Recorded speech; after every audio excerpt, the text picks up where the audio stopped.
Donc tout d'abord, donc ma présentation sera compartimentalisée en 3 parties. Donc la première partie elle a été faite déjà.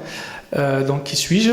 La deuxième partie, donc pour Bureau Veritas, donc c'est actuellement, donc je travaille chez Bureau Veritas Exploitation, donc c'est un bureau de contrôle et d'inspection réglementaire où j'ai la qualité de spécialiste national métrologie au niveau de la direction technique.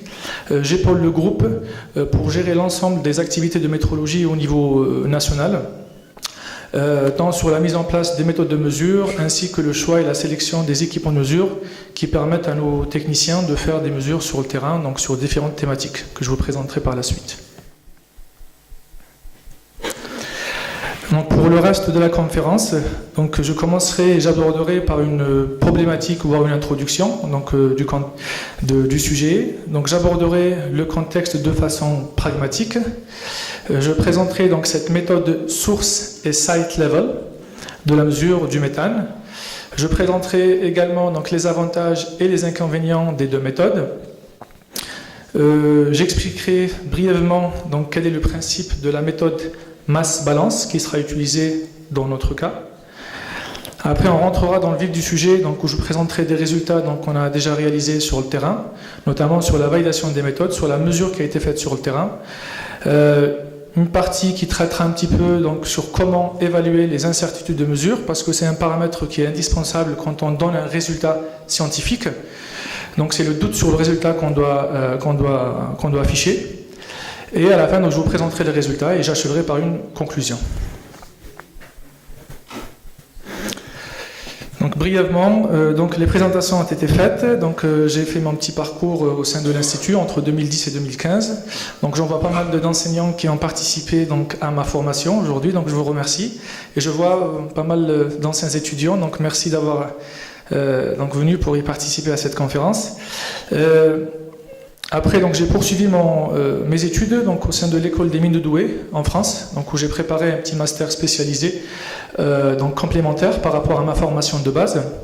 Et en parallèle, donc, j'ai enchaîné avec une formation complémentaire dans le domaine de la qualité, donc, où j'ai fait un petit master de management de la qualité, parce qu'au cours de mes stages, donc, si c'est ici en Algérie ou en France, donc, j'ai remarqué que la métrologie donc, a été toujours chapeautée par le département qualité. Je voyais un peu plus loin, donc je me suis dit pourquoi pas ne pas aborder cette dimension de qualité et normatif pour combler donc, la science à ces 2 dimensions. J'avais fait pas mal de stages en Algérie et en France et j'ai commencé mon premier parcours donc, professionnel donc, au sein d'un laboratoire d'analyse agroalimentaire et hydrologique où j'ai effectué mon stage de fin d'études. Donc on a internalisé la fonction métrologie et donc j'ai été recruté en tant qu'ingénieur métrologue qualité donc pour suivre un petit peu l'ensemble du parc métrologie. Puis après donc j'ai changé donc de parcours où j'ai intégré une PME où on faisait de la métrologie chez les clients, on faisait du contrôle des équipements de mesure donc sur place et depuis 2020 donc j'ai intégré le groupe mondial Bureau Veritas en qualité de spécialiste national métrologie. En parallèle donc j'ai quelques reconnaissances que ce soit au niveau de la normalisation. Je fais partie de la commission française pour la révision des normes touchant à mon domaine d'activité, notamment sur les incertitudes de mesure. Et donc je suis enseignant vacataire au CNAM et à l'école des mines. Donc j'enseigne le module de la métrologie, donc les fondamentaux de base et les évaluations des incertitudes de mesure. Et je participe également donc à des événements qui sont organisés par le CFM, donc c'est le Collège français de métrologie, donc c'est une association qui permet de vulgariser la métrologie en France pour les étudiants et pour les industriels, où donc je participe en tant que présentateur, où je développe des sujets. En parallèle aussi de mes travaux, donc j'ai eu la chance de participer avec un groupe de rédaction donc géré par le CFM et l'AFNOR sur la rédaction d'un guide de bonne pratique donc touchant au domaine de l'analyse de gaz. Donc c'est le domaine où je travaille. Donc le document sortira début janvier pour un symposium international donc qui tourne autour de la mesure et l'analyse de gaz. Donc pour commencer, je vais brièvement vous présenter l'entreprise où je travaille. Donc c'est Bureau Veritas Exploitation. Donc c'est un bureau de contrôle réglementaire et d'inspection qui a été fondé en 1828. Donc on est leader mondial donc, sur tout ce qui est partie mesure et essai de façon générale. Donc qui dit mesure et essai, donc il y a des instruments de mesure, donc la métrologie elle est omniprésente dans toutes les activités de Bureau Veritas. Bureau Veritas aujourd'hui donc compte à peu près 48 000 collaborateurs avec 8 500 experts en France. Dans 3 ans, nous fêterons le bicentenaire de Bureau Veritas. Et Bureau Veritas, donc le groupe en question, donc est réparti dans pas mal donc, dans 50 nations, pays, ayant un chiffre d'affaires, donc c'est des infos qui datent de 2024, donc un chiffre de 6,2 milliards d'euros, donc toute activité confondue, avec un portefeuille de à peu près de 400 000 clients. À savoir que toutes les activités de Bureau Veritas, donc, elles sont couvertes par l'accréditation COFRAC, donc c'est l'équivalent de l'Algérac en Algérie. Et donc qui dit travailler sous accréditation, donc il y a pas mal d'exigences à respecter, pas mal de normes, et donc la métrologie, donc elle est omniprésente dans toutes les activités où je travaille. Brièvement, les domaines d'activité de Bureau Veritas, donc elles sont diverses et variées. Donc on fait des tests, des analyses sur des matériaux de construction, des matériaux de première nécessité ou des technologies de pointe. On a un département aussi qui s'occupe de tout ce qui est vérification et inspection réglementaire, tout ce qui est la partie électrique principalement. Moi, j'œuvre dans le département, ce qu'on appelle performance HSE, donc toutes les mesures qui ont un impact sur la santé, l'hygiène et l'environnement. D'où le sujet du méthane. Donc, sans trop tarder, donc, ma présentation elle sera autour du département donc, des mesures des émissions de gaz et des polluants. Mes missions chez Bureau Veritas, donc je gère un laboratoire de métrologie dans le sud de la France, principalement à Aix-en-Provence, où on fait de l'étalonnage interne pour le groupe. Donc à peu près entre 3000 et 3500 équipements qui passent chez nous tous les ans, toutes grandeurs physiques confondues, partant de la température, de la pression, de l'hygrométrie du pesage, de la débitmétrie gazeuse liquide, et j'en passe. Je suis donc au niveau de la direction technique, donc, dans l'équipe qui valide les méthodes de mesure et d'essai. Je travaille sur différents projets, notamment sur l'évaluation des incertitudes de mesure sur les domaines dont je viens de citer. Je suis auditeur interne chez Bureau Veritas, donc on fait de l'audit interne en métrologie pour répondre à des exigences de la norme ISO 17025 et je participe principalement donc, quand il y a des audits COFRAC, donc je représente Bureau Veritas donc sur la partie métrologie.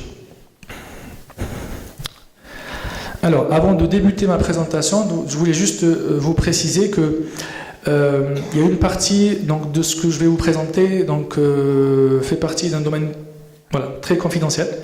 Donc c'est pour ça que je voulais expliquer que donc, tout ce qui est adresse du client, les sites où ils ont été faites les mesures, la méthodologie détaillée ainsi que les équations détaillées, ben, elles ne sont pas abordées. Donc on va essayer de balayer donc, le principe de la méthodologie de mesure, un petit peu sur la validation des résultats, les paramètres influents donc, de ce qu'on est en train de mesurer, et je vous présenterai le résultat numérique final. Alors, pour introduire le sujet donc, du méthane, donc, j'ai voulu commencer par une toute petite prélude dramatique. Donc, c'est, on va dire, invisible et inodore, mais terriblement puissant. Donc, ce gaz, donc, le méthane, donc, c'est un gaz à effet de serre qui se cache dans l'ombre de toutes nos infrastructures énergétiques et industrielles. Donc, il y a pas mal de réglementations qui tournent autour du méthane. Donc, il y a des projets européens, des projets mondiaux qui sont soutenus par l'ONU, donc sur la réduction des émissions du méthane, donc vu les dégâts qu'il peut faire à long terme. Donc là, vous avez à gauche une petite présentation des sources de méthane. Donc on voit bien que le domaine de l'énergie, de l'industrie, de l'agriculture donc représente une part très très importante. Et c'est pour cela donc on essaye de mettre un petit peu donc la réglementation en vigueur et de développer des méthodes de mesure pour essayer de respecter ces seuils réglementaires. Alors le méthane, c'est un gaz à effet de serre. qui participe à ce qu'on voit aujourd'hui au changement climatique et qui crée ce qu'on appelle un gaz, donc l'ozone troposphérique, donc le O3. Donc c'est très néfaste pour la santé. Donc c'est pour ça donc il y a des arrêtés, des décrets, des normes européennes donc qui ont été obligés donc à respecter, notamment pour l'ensemble des industriels qui travaillent dans le domaine du gaz, du pétrole, principalement où il y a une grosse fuite du méthane. Donc la nécessité de réduire ces émissions de méthane donc, est primordiale et vitale. Donc la question qui se pose, donc, comment quantifier donc, cette grandeur, ce mesurant qui est le méthane, donc, comment l'évaluer, comment le mesurer, avec quelle méthode et avec quel degré d'exactitude. Donc le contexte, en fait j'ai voulu faire voilà, très court, j'ai repris le titre de la présentation, donc c'est la quantification du méthane CH4 site level par drone embarqué avec la méthode masse balance, et je vais essayer de définir chaque mot du titre pour qu'elle soit beaucoup plus compréhensible par la suite. Alors, donc, quand on parle de quantification, c'est mesurer, c'est évaluer, c'est estimer une valeur, une grandeur, un mesurande. Le méthane, donc, c'est un gaz qui est inodore, incolore, qui participe à ce qu'on appelle un gaz à effet de serre. Le site level, donc il y a deux méthodes pour mesurer le méthane, donc il y a le site level et le source level. Le site level, c'est une méthode qui permet de mesurer de façon globale sur un site industriel sans cibler une installation. Avec un drone embarqué, donc c'est un drone où on va instrumenter avec des capteurs. Et la méthode masse balance, donc c'est la méthode qu'on utilise aujourd'hui, c'est qu'on mesure, on fait des mesures avant et après la source d'émission, donc par soustraction, donc on va retrouver donc la quantité du méthane. À savoir que dans l'air, aujourd'hui, ce qu'on respire, donc il y a une concentration à peu près entre 1,7 et 2 ppm de méthane. Donc c'est pour ça qu'on fait le avant et après pour soustraire donc cette quantité.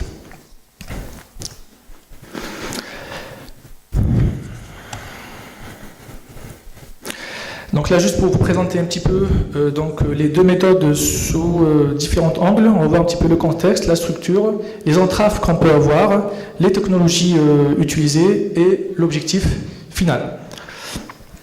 Alors pour tout ce qui est contexte, tout ce qui est site level et source level, donc ça s'applique dans des industries très larges, avec des zones géographiques étendues, donc c'est applicable. Donc il y a un multiple potentiel aussi donc, de sources. Donc si on a beaucoup de sources et on ne connaît pas la fuite, d'où vient, donc on va faire une mesure site level, de l'ensemble du site. Tandis que pour la source level, donc pareil, donc ça s'applique à tout type d'industrie, donc large, petite, sauf que ici on connaît la source, donc on veut quantifier directement la source. Donc c'est pas la même méthodologie de mesure, c'est pas les mêmes équipements de mesure et c'est pas le même traitement statistique des mesures. Au niveau de la structure, donc pour le site level, donc on peut l'appliquer pour les entreprises, tout ce qui est pétrochimique, tout ce qui est méthanier, tout ce qui est industrie, tout ce qui est agriculture plutôt, et tout ce qui est entreprise qui fait la gestion des déchets. Parce que quand on parle gestion des déchets, avec le compostage, donc on dégage pas mal de CH4. Pour la partie source level, donc on va s'intéresser principalement aux équipements qui présentent des fuites de méthane. Donc c'est des zones très précises. Concernant les entraves ou les difficultés qu'on peut avoir, et pourquoi on applique le site level par exemple, parce que des fois on a des difficultés à accéder au site, parce que des fois c'est des sites qui sont protégés, des sites qui sont très dangereux pour un accès humain, donc c'est pour ça donc on utilise la technologie du drone pour mesurer. Et donc si on a aussi donc des risques de sécurité, si la topographie du site est vraiment complexe, ou si elle présente un environnement très hostile. Tandis que le source level, donc c'est des mesures qui prennent du temps et qui sont ciblées donc avec des installations beaucoup plus précises, des fuites beaucoup plus petites par rapport à un site level. Et aussi donc ça requiert aussi donc on peut avoir des entraves, donc ça requiert d'une expertise au niveau du traitement des résultats, parce qu'on peut avoir des corrélations entre deux sources qui sont côte à côte. Donc c'est pour ça qu'il faut une technologie beaucoup plus avancée pour essayer de cibler quel type de source qui présente une fuite énormissime du méthane. Au niveau des technologies qui sont utilisées aujourd'hui, pour la partie site level que je vais vous présenter par la suite, donc on peut trouver donc les drones embarqués, on peut trouver aussi donc des mesures aériennes, on peut faire des mesures par lidar aujourd'hui, et après tout système embarqué, donc c'est applicable aujourd'hui. Tandis que pour le source level, donc on peut utiliser donc tout ce qui est caméra infrarouge, parce qu'on peut donc être à côté de la source. Donc aujourd'hui, donc on peut faire par caméra infrarouge, par la méthode spectroscométrique par laser, et on peut avoir aussi des détecteurs portables, donc qui donnent des résultats en temps réel. Et pour présenter donc l'objectif final des deux méthodes, concernant le site level, donc c'est pour avoir un zonage donc sur l'ensemble du site, donc un mapping sur l'ensemble du site. On va avoir une estimation, on va dire, volumétrique du site, donc on va voir un petit peu combien le site donc représente en termes de fuite de méthane. Avec le drone, donc une prestation, elle peut durer entre 15 et 20 minutes, donc on peut savoir directement donc le résultat global donc en faisant donc un mapping ou un screening via le drone embarqué. Et pour avoir donc les premiers résultats, et ça permet aussi donc d'orienter les investigations des entreprises. Tout ça parce qu'en fait les entreprises, mis à part la dimension santé, parce que le méthane donc est néfaste pour la santé à grosse, voilà, donc quand on est sur des émissions très très gigantesques, donc ça c'est pour répondre à la dimension santé, et aussi donc pour répondre à la partie réglementaire. Donc l'entreprise doit donner tous les 6 mois donc un rapport d'émissions des méthanes. C'est pour ça donc ils font appel à des entreprises spécialisées pour mesurer donc le méthane avec cette technologie. Concernant le source level, donc c'est une prise locale de la mesure. Donc elle va nous donner donc le taux de fuite par équipement, par installation. Également, donc on peut, donc parce qu'il n'y a pas que le méthane qui fuit, donc on peut avoir aussi par des méthodes spectroscope, par un spectromètre, donc on peut avoir aussi donc la composition chimique du gaz qui fuit. Donc il peut y avoir du méthane ou d'autres gaz. Par contre, avec le site level, on ne peut pas l'avoir. Et aussi, donc on peut avoir aussi des résultats en temps réel. Donc là, je vous présente juste les avantages et les inconvénients donc par rapport aux deux méthodes. Donc les deux méthodes donc sont applicables aujourd'hui. Donc il faut juste donc voir un petit peu le contexte où on peut appliquer la méthode.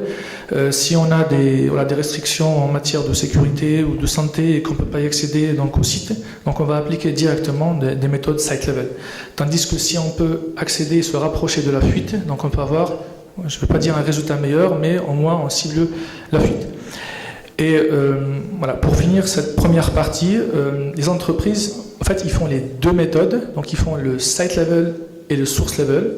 Ils prennent les résultats, donc ils font ce qu'on appelle donc une comparaison entre les deux résultats, et pour juger donc les deux résultats, est-ce qu'ils se concordent ou pas, métrologiquement. Donc notre thématique, elle portera sur le site level. Donc brièvement, donc vous avez une présentation d'une industrie où il y a pas mal de fuites de méthane, donc peu importe l'industrie, il y a pas mal de fuites de méthane. La méthodologie, c'est qu'on va faire un balayage, un screening avec un laser, avec un drone plutôt, donc avant l'installation, donc tout dépend donc la direction du vent. Donc on se met avant l'installation, donc on va faire un balayage, donc voilà pour envoyer tout ce mur background, et on fera une mesure après donc l'installation, donc avec le sens de la direction du vent, pour faire un screening total. Et puis après, donc, on va faire une soustraction donc, de l'aval moins l'amont, voilà, pour voir un petit peu ce qui se passe dans l'atmosphère.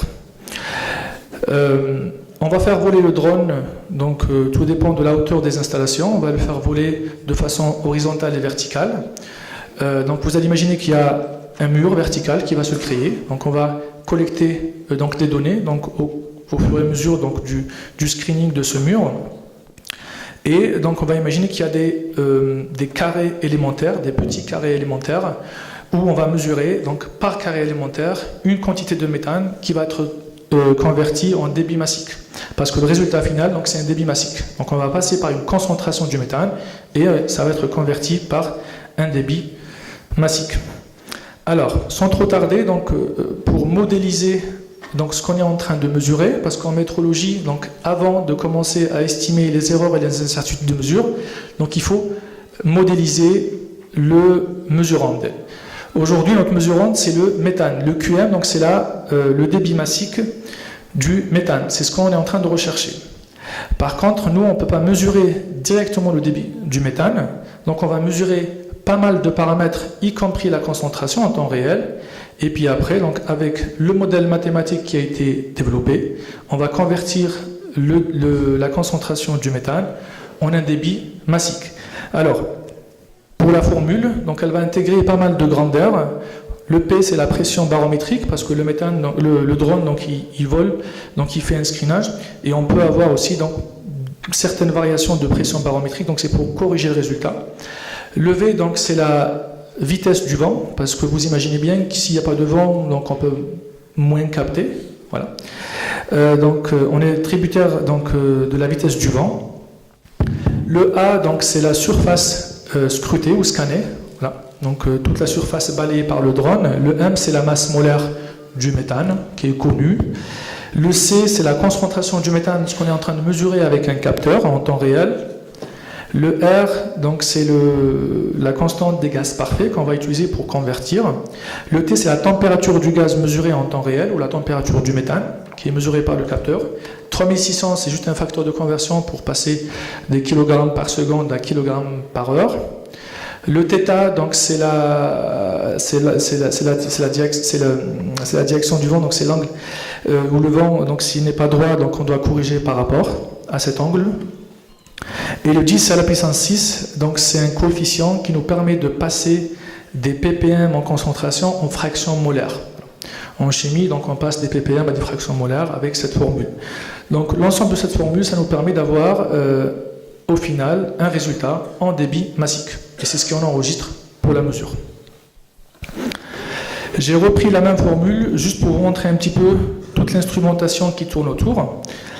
Donc vous allez imaginer que c'est un drone, on va embarquer pas mal de capteurs qui vont faire des mesures en temps réel. Donc pour le P, donc c'est un capteur de pression barométrique, un tout petit capteur, donc qui sera embarqué par le drone. Pour le V, donc c'est un capteur à ultrasons qui va mesurer la vitesse du vent. Pour le A, donc on se raccorde à une station dite GPS, donc une station RTK, donc pour qu'on puisse donc mesurer donc les coordonnées GPS de notre drone. Pour mesurer donc la concentration, donc c'est l'élément phare, donc c'est un capteur qui travaille par infrarouge, qui mesure la quantité, les molécules du méthane en temps réel, donc qui enregistre en temps réel. Pour la température, donc c'est un capteur de température classique, donc capteur de température-humidité. Et pour la direction du vent, donc pareil, donc c'est un capteur ultrason qui va mesurer donc le changement de direction du vent au cours de la mesure. Le tout est raccordé à une station, on va appeler data logger, donc qui va embarquer l'ensemble des mesures, température, pression, vitesse, et j'en passe. Et donc là, vous avez une petite image un petit peu d'un drone, donc avec toute l'instrumentation embarquée.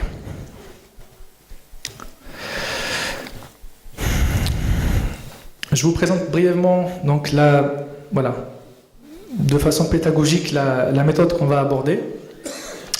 Donc vous allez imaginer un mur, donc on fait passer le drone, donc on fait un screening, que ce soit un mur background ou un mur de mesure, avant ou après l'installation. Et donc on va diviser donc, cette surface scannée plutôt, en petits carrés élémentaires.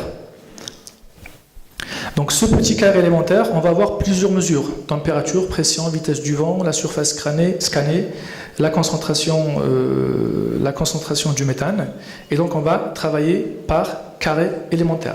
Donc on calcule une valeur moyenne par carré élémentaire d'un débit massique avec la formule précédente. Et puis après, donc, on va faire la somme totale de l'ensemble des carrés élémentaires. Vous avez une concentration, vous avez de la vitesse, vous avez une surface, donc on peut passer d'une vitesse à un débit massique. Donc la somme totale de l'ensemble des carrés élémentaires font le débit massique total relargué par cette installation industrielle. On fait des mesures avant et après, et on fait une soustraction pour avoir le débit massique réel relargué par l'industrie.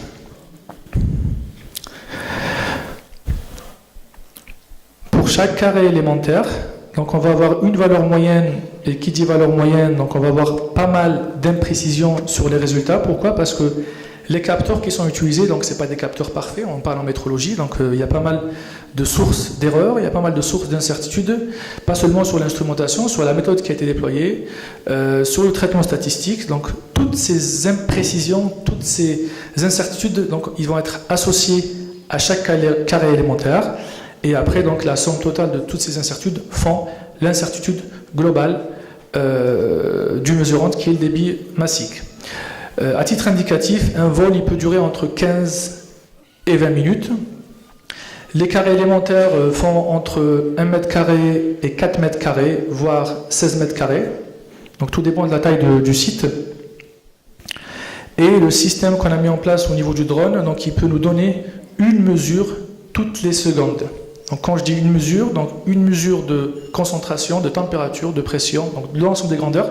Donc sur une seconde, on va avoir l'ensemble des mesures de toutes les grandeurs. Donc sur 15 minutes, donc on va avoir 900 mesures par mur, donc par un scan surfacique. Donc vu qu'on fait 3 murs avant et 3 murs après, donc on va avoir 2700 lignes de calcul pour les 3 murs. Après, donc, il y a tout le traitement statistique, donc ça peut se faire sur Excel, comme ça peut se faire sur d'autres logiciels qui sont sur le marché. Mais juste pour vous donner une ordre d'idée, donc voilà, donc il y a pas mal de données à traiter. Donc j'aborde la notion des incertitudes de mesure. Donc on se réfère à un document qui s'appelle aujourd'hui le VIM, donc qui est en cours de révision.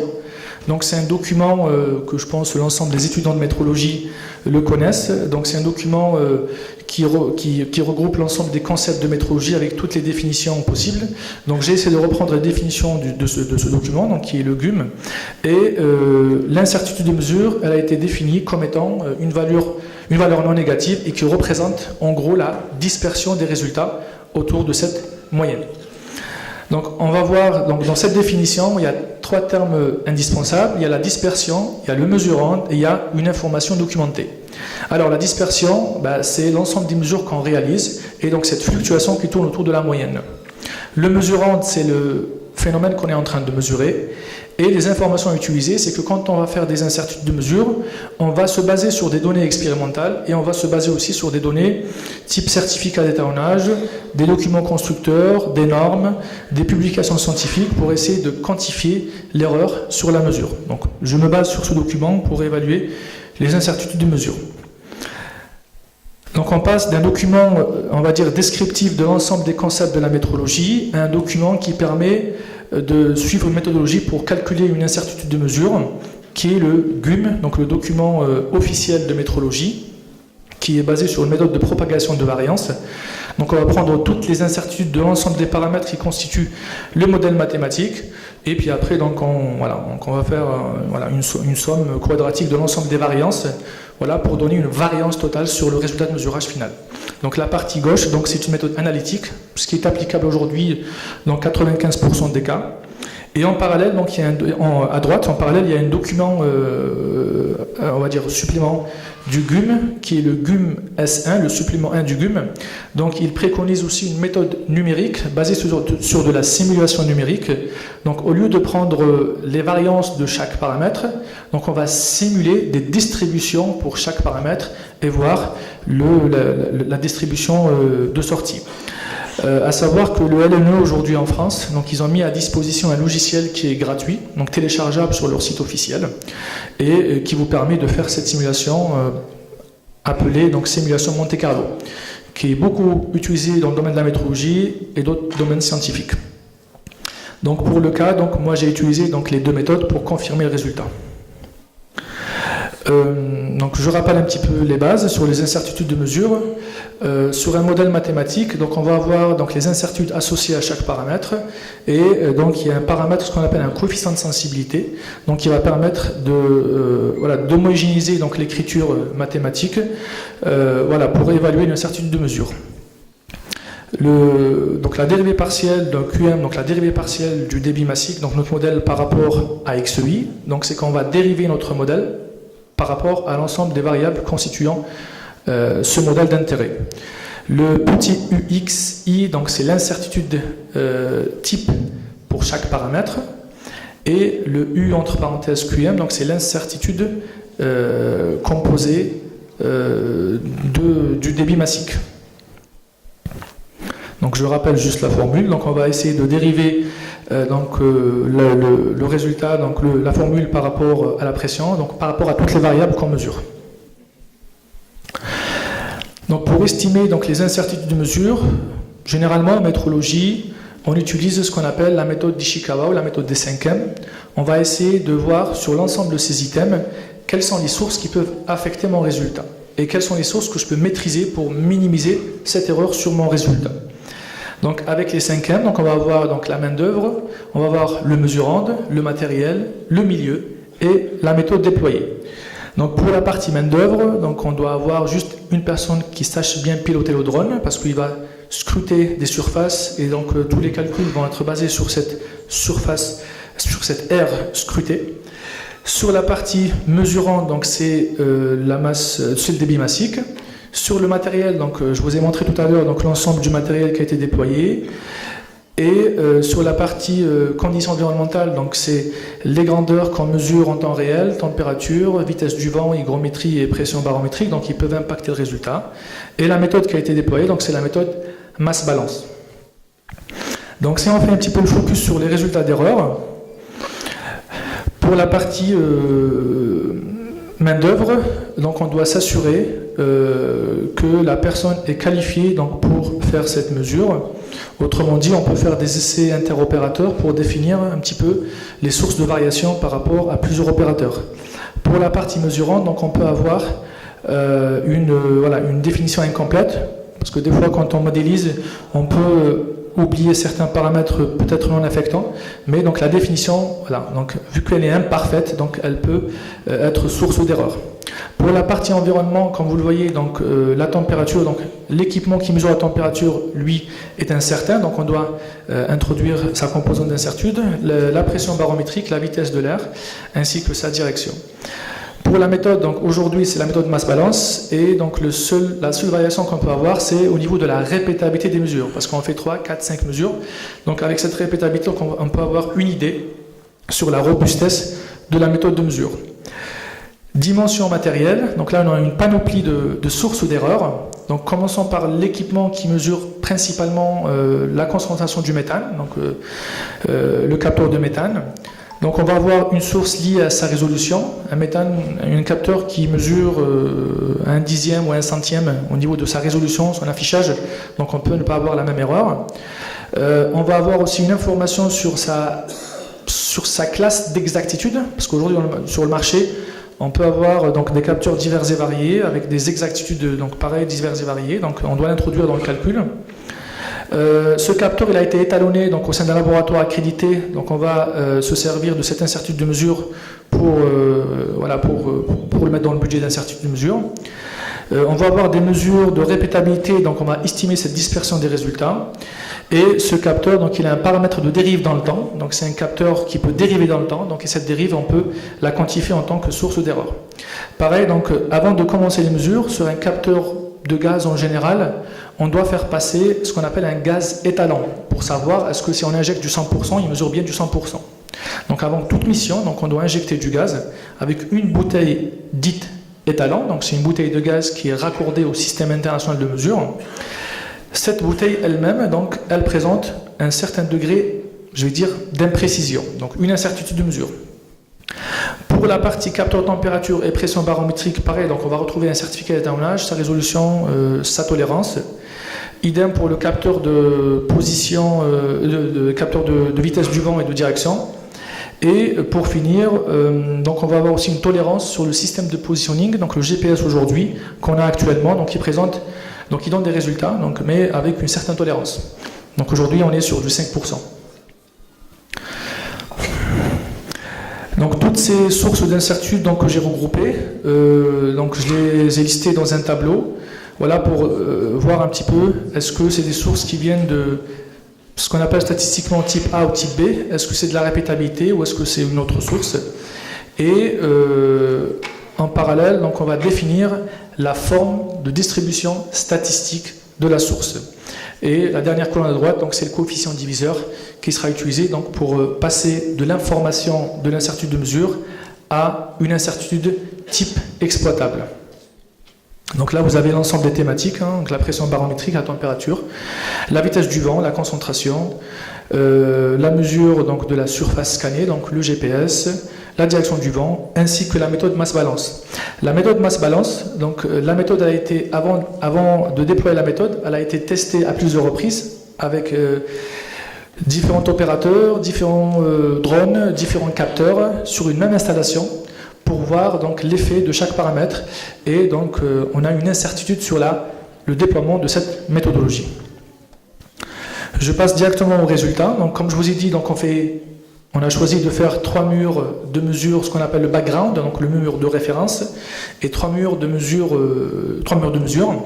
Et donc on calcule un débit massique par mur, et une incertitude associée, et une dispersion, et une incertitude globale pour le mur moyen de référence et le mur moyen de mesure. Donc vous avez des résultats au niveau des débits massiques en kilogrammes-heure. En troisième colonne, donc vous avez l'incertitude associée à cette mesure de façon relative. Donc vous avez 14% donc pour le premier mur. Donc on mesure un débit massique à 0,96 plus ou moins 14%. Donc avec tous les instruments qu'on a déployés. La dispersion des résultats, donc c'est l'écart type avec ces 3 résultats, donc le 0,96, 95 et 91. Et donc cet écart type, il rentrera en ligne de compte donc pour compléter le budget d'incertitude qui nous donne un résultat moyen au niveau des incertitudes de mesure à plus ou moins 10%. Idem pour le mur de mesure, donc après l'installation. Donc là on voit que ce n'est pas les mêmes débits massiques, voilà, donc parce que avec la direction du vent, donc c'est là où on va capter le maximum. Donc là, on passe à des débits massiques très très importants aujourd'hui, donc à des 4,32 kg par heure, avec des incertitudes donc variables. On va avoir une forte dispersion sur ces 3 murs, et on obtient un résultat d'incertitude globale à plus ou moins donc 20%.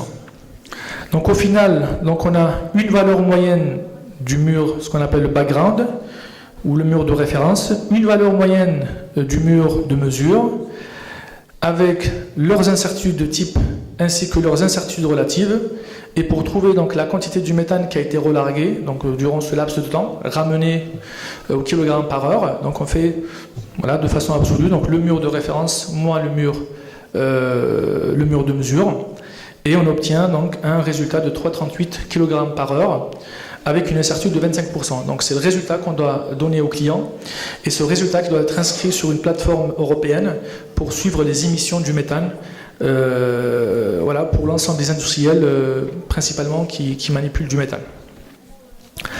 Donc le même résultat, j'ai essayé de tout simuler sur le logiciel du LNE, donc le LNE Uncertainty, donc avec une méthode numérique. Donc voilà, on retrouve à peu près les mêmes résultats. Ça permet de confirmer donc le modèle mathématique qui a été proposé, ainsi que toutes les propositions statistiques autour des variables constituant le modèle d'intérêt.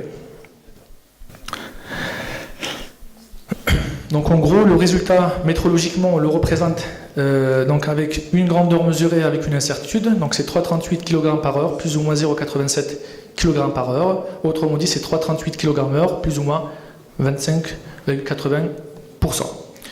Alors, pour une comparaison, je vais dire un peu rigolote, donc pour vous donner un sens d'idée sur le 3,38 kg par heure de méthane, donc ça représente à peu près donc 680 ballons de baudruche donc gonflés au méthane. Donc ça représente aussi donc une quantité donc relarguée par 4 véhicules donc diesel qui fonctionnent en même temps. Au niveau puissance calorifique, donc ça représente donc 50 boules électriques, et qui peut nous donner donc 300 tasses de thé par heure. En gros, donc le 3,38 kg par heure. Donc ça vous donne une idée un petit peu sur ce qu'on peut imaginer. Alors, donc pour conclure cette présentation, donc j'ai essayé de faire court au niveau de la conclusion. Donc c'est une phrase que je répète souvent quand je fais des présentations, que ce soit à l'université ou dans des conférences touchant au domaine de la métrologie, c'est mesurer avec justesse et décider avec finesse. Voilà. Donc on va mettre en place donc toute la méthodologie donc pour essayer de mesurer juste, parce que donc avoir un équipement qui coûte cher, ça ne veut rien dire. Donc il faut valider la méthode, il faut valider donc le process de mesure. Et pourquoi? Donc on doit mesurer juste, et derrière il y a pas mal de décisions dites stratégiques qui peuvent se prendre. Et donc voilà, donc cette mesure avec justesse, donc elle peut nous aider à décider avec finesse. Donc pour détailler un petit peu donc les 4 mots on va dire clés. Donc pour la partie mesure, donc on doit s'intéresser donc à l'ensemble des capteurs, à la méthode, à l'environnement de mesure, et aussi donc au traitement des résultats. Parce que dans des cas comme ça, donc on peut avoir aussi des fois des valeurs aberrantes. Je ne suis pas rentré dans le détail, mais donc avant de donner un résultat moyen, donc il faut s'assurer de la normalité de la distribution de l'ensemble des résultats. Il faut s'assurer qu'il n'y a aucune valeur aberrante qui peut, on va dire, affecter le résultat. Donc tout ça, ça rentre en ligne de compte pour le traitement des résultats de mesure. Donc, avec justesse, c'est qu'on doit s'intéresser donc à l'exactitude de la méthode, des équipements de mesure, la façon donc de faire répéter les mesures pour avoir une image représentative de ce qu'on est en train de quantifier, traiter les valeurs aberrantes et s'assurer que les résultats sont distribués de façon statistiquement normale pour qu'on puisse appliquer donc les paramètres de base, écart type et moyenne.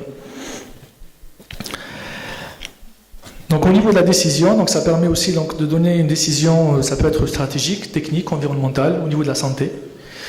Et donc sur la thématique finesse, c'est que donc ça nous permet donc à long terme donc de donner des stratégies pour implémenter donc ces actions qui ont été décidées au niveau de que ce soit au niveau stratégique, au niveau technique ou au niveau environnemental. Sur ce, donc, je vous remercie pour votre attention. Thank you for your attention. Merci beaucoup. Je reste à disposition pour